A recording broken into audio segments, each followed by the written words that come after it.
If you're not where you think you ought to be right now, just throw your hand up. Okay. Interesting. Yeah. Because it's one of the biggest obstacles that we face. I call it goal frustration. Right. There's a science called axiology. Some of you may have heard of it. I've been a student of it for 20 years. It's the science of human value. This notion that you're complacent and in a rut actually may not actually be that you're complacent and in a rut. Maybe that you have no goal frustration, that you're happy where you are. Then there's another level called role frustration. Okay? So goal frustration is the distance between where you are and where you think you ought to be. When I ask that question, 95% of the hands go up. All right?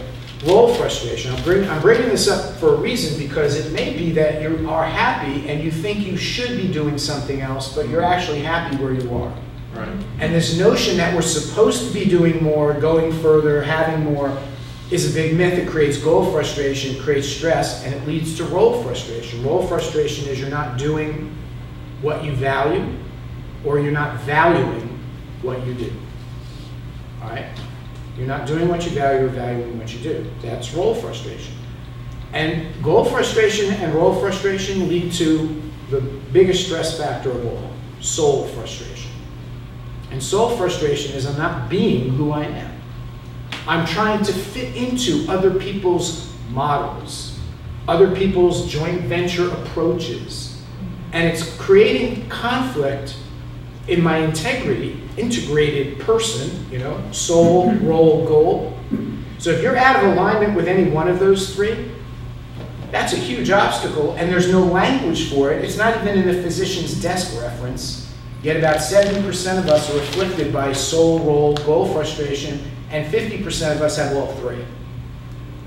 So I bring it up only because it may be that you actually are happy, and your mind is saying, but I should be doing more. And so what is the issue? Is the issue, are you really happy with where you are and somebody outside of you is thinking I should be? If you're driven by shoulds and oughts and have tos and musts and gotta, all right, versus is this what I really want? Okay. Curse of knowledge. Too much, too little. What do you have? Do you have too much knowledge right now? Raise your hand if you have too much knowledge. Honestly. Too much. In the way. Too much knowledge. Who has too little knowledge? So honestly, do you have too little knowledge? And too little knowledge. So on one hand, we have too much knowledge about stuff. On the other hand, we have too little knowledge. Guess what? Both of them are curses. If you have too much knowledge, what do you want to do with it? Think about it. You have a lot of knowledge about your product or service. What do you tend to want to do with your knowledge? Share it. Share it. With whom? Everybody. Anybody who will listen to me. Correct. Right? I just want to talk. I want to share my knowledge. Doesn't matter if you're the least bit interested. I just have too much knowledge. I got to get it out of my head. I got to empty the rice bowl in order to create space for something new. Curse of knowledge. I have met people, and I would say I'm actually one of them at times, where they are so overwhelmed with the knowledge they have, they can't get out of the way of the knowledge. And it obstructs them from connecting with people, because when you're filled with knowledge, your natural inclination is like, if you got to take a big poop, you got to get rid of it. Okay? Seriously. And there's only one way to do it, and that is to get rid of it by sharing it. Now imagine the flip side of that, too little knowledge. So I think you might have brought this up earlier. Somebody brought it up earlier about knowledge. You have too little knowledge, you're starting out in a new venture, new business. How do you help people if you don't have enough product knowledge or service knowledge?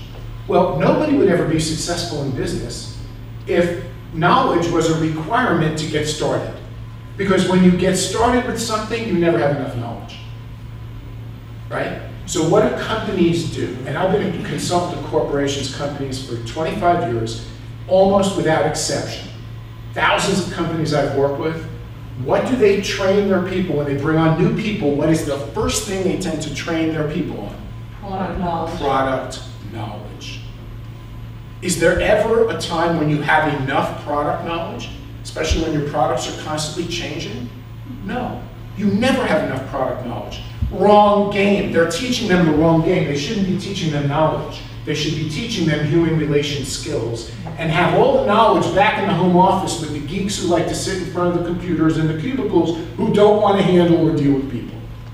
But what do? They curse them with knowledge.